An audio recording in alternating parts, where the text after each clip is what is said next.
कोयले की कमी नहीं है, आज भी कोयले के वहां पर स्टॉक है, हर जगह स्टॉक है और डेली जितना जिस प्लांट को चाहिए वो डेली आपूर्ति हो भी रही है, लेकिन ये भ्रम फैला रहे हैं।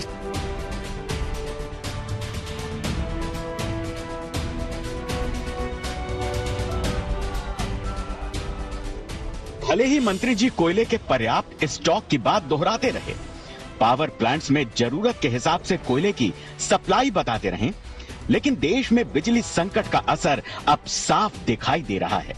रेलवे के मुसाफिरों पर भी इसका असर पड़ रहा है।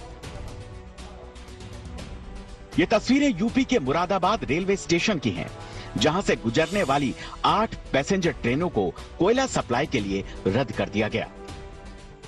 डिवीजन ने कुछ ट्रेनें, 4 जोड़ी ट्रेनों को सलाह दी थी।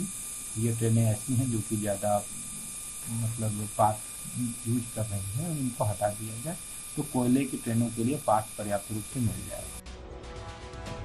दरअसल बिजली आपूर्ति बनाए रखने में मदद के लिए केंद्र सरकार ने 657 पैसेंजर ट्रेनों को रद्द करने का फैसला किया है, ताकि थर्मल पावर स्टेशनों पर कोयला सप्लाई के लिए जा रही मालगाड़ियों को रूट दिया जा सके और पावर प्लांट्स तक जल्द से जल्द कोयला पहुंचाया जा सके। दिल्ली के ऊर्जा मंत्री सत्येंद्र जैन ने भी इस मुद्दे को उठाया था। कोयला सप्लाई को लेकर केंद्र सरकार पर आरोप लगाया था। पूरे देश के अंदर कोयले की बहुत भयंकर कमी है और उसका सबसे बड़ा कारण है कि जो रेलवे के रैक हैं, जो ट्रेन्स होती हैं, वो अवेलेबिलिटी कम है और कोयले की कमी भी है। तो उसकी वजह से पूरे देश के अंदर जितने भी पावर प्लांट्स हैं उनके पास कोयले की बहुत गंभीर समस्या है। बिजली कटौती से उपजा संकट सिर्फ गर्मी से जूझ रहे लोगों और यात्रियों के सामने ही नहीं, तमाम शहरों में कारोबार पर बिजली कटौती का सीधा असर पड़ रहा है। पावर कट लोगों के कामकाज को प्रभावित कर रहा है। ज्यादा परेशानी सर, हम व्यापारी वर्ग को तो दिन भर कठिन परिश्रम करते हैं, रात में आराम से सो भी नहीं पाते हैं बिजली की वजह से। इतनी दिक्कत है कि रात में सो नहीं पाते हैं ठीक से। बच्चे लोग तो मैंने परेशान रहते हैं और उनको पंखा झलना पड़ता है। रात में भी करीब 12:30 से 1 तक बिजली नहीं थी, फिर 3:30 बजे के बाद बिजली। यूपी की राजधानी लखनऊ में रमजान के महीने में बिजली कटौती को लोग गर्मी के मौसम में दोहरी मुसीबत की तरह बता रहे हैं। आती भी है और गायब भी हो जाती है। अच्छा। हाँ, वो तो सब पूरी तरीके से पूरे मोहल्ले के इलाके की चली जाती है। हाँ, आप लोग क्या करते हैं? गुजारते हैं, इसमें क्या करते हैं। जो लाइट बैठ है उसी से अफ्तारी कर लेते हैं, क्या समझे।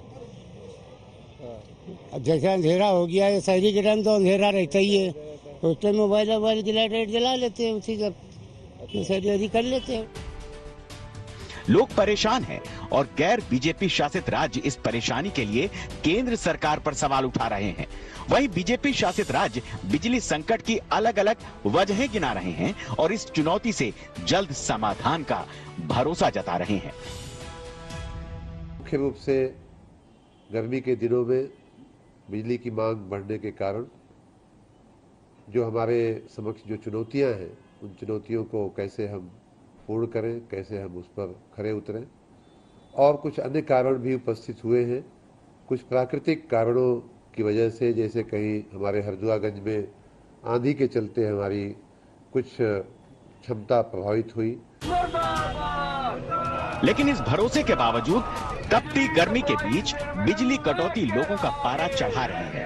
लगातार कट रही बिजली लोगों का गुस्सा बढ़ा रही है। अमृतसर में बिजली कटौती से परेशान किसानों का गुस्सा फूट पड़ा। किसानों ने मंत्री हरभजन सिंह के घर के बाहर प्रदर्शन किया। जल्द बिजली आपूर्ति सही करने की मांग की। वहीं बिजली कटौती पर हंगामे और आरोपों के बीच सियासत शुरू हो गई है। राजस्थान के बीकानेर में बीजेपी कार्यकर्ताओं ने बिजली कटौती का विरोध किया। प्रदेश में बिजली संकट के बहाने गहलोत सरकार को घेर लिया। उमर अब्दुल्ला ने भी बिजली संकट पर सियासी राग छेड़ा था। बिजली कटौती को रमजान और रोजा इफ्तार से जोड़ा था।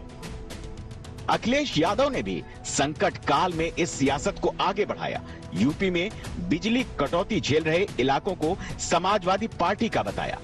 उत्तर प्रदेश में जिस तरीके से बिजली की कटौती है और खासकर उन इलाकों में जहां पर समाजवादी पार्टी का वोटर रहता है वहां पर बड़े पैमाने पर बिजली काटी गई है और आज भी बिजली नहीं मिल रही है। बिजली के साथ साथ सरकार ये कह रही है कि इनके टारगेट है कि 100 लोगों के खिलाफ कार्रवाई करिए। आप प्रतिदिन 100 लोगों की बिजली काटिए और उन पे कार्रवाई करिए। इन सब के बीच दावा है कि सरकार बिजली संकट को दूर करने के लिए अपना जोर लगा रही है, लोगों को जल्द ही समस्या के समाधान का भरोसा दिला रही है। उस ऊर्जा मंत्रालय लगातार उस पर निगरानी रखे हुए है कहा। और इस बार हमने देखिए जो ऊर्जा का जो डिमांड है उससे ज़्यादा इस बार हमने 204 गीगावाट इस बार जनरेट की है। लेकिन फिर भी इस समय पर कई तरह की दिक्कतें हैं और उस पर सब ऊर्जा विभाग उस पर नज़र रखे हुए है और बहुत जल्दी ही समस्या का समाधान होगा। मार्च महीने में गर्मी बढ़ने के साथ ही कुछ राज्यों में बिजली किल्लत की बात सामने आई थी, लेकिन अप्रैल जाते जाते ये संकट गहरा गया। अगर इसे जल्द दूर नहीं किया गया तो लोगों की मुसीबत कहीं और ज्यादा बढ़ सकती है। आज तक ब्यूरो।